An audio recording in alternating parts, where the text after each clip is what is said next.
Ma grand-mère me parlait toujours des coups qu'elle entendait quelques jours ou quelques instants avant le décès d'un de ses proches.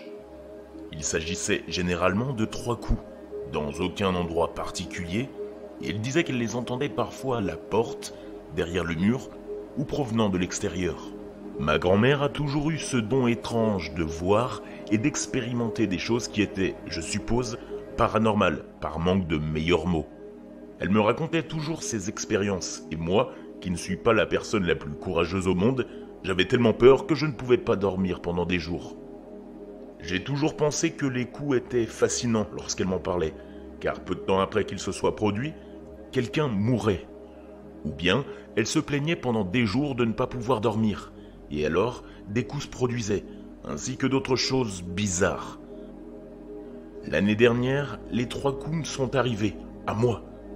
C'était un vendredi matin, et toute la semaine, la sœur de ma grand-mère, Sari, luttait contre le Covid à l'hôpital. Sari, c'était la 2e personne la plus proche d'une grand-mère pour moi, et j'avais donc un grand amour pour elle. Je ne dirais pas que nous étions proches, mais il y avait cet amour de grand-mère qu'elle m'a toujours donné.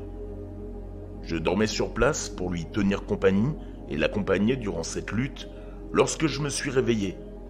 J'étais encore entre l'état de somnolence et celui de la conscience de ce qui m'entourait, car je n'étais pas endormi.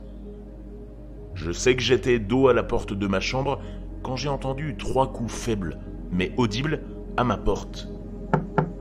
J'ai ouvert la bouche pour dire « oui », puis j'ai réalisé comme un coup de tonnerre que je n'avais entendu personne se diriger vers la porte ou ouvrir l'une des portes du couloir.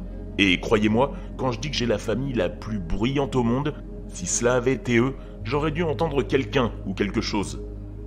Mon corps s'est figé et un frisson a parcouru mon dos pendant une bonne minute. J'étais trop terrifié pour bouger. Je suis resté allongé dans le lit pendant un moment pour écouter si quelqu'un allait peut-être s'éloigner ou ouvrir la porte pour confirmer que c'était bien un membre de ma famille. Mais non, rien que le silence après ça. J'ai même pensé que mon frère essayait de me faire peur. Bref, pour faire court, exactement, je ne plaisante pas, exactement 3 jours plus tard, après avoir entendu ces 3 coups, la sœur de ma grand-mère, Sari, est décédée le matin même. Toute cette expérience m'a fait peur, et j'ai encore du mal à comprendre ce qu'il s'est passé. Mais cela est arrivé. Il y a probablement une explication logique, mais le fait qu'elle soit morte peu de temps après m'a vraiment fait peur, et ça m'a fait penser à ce que ma grand-mère m'a toujours dit.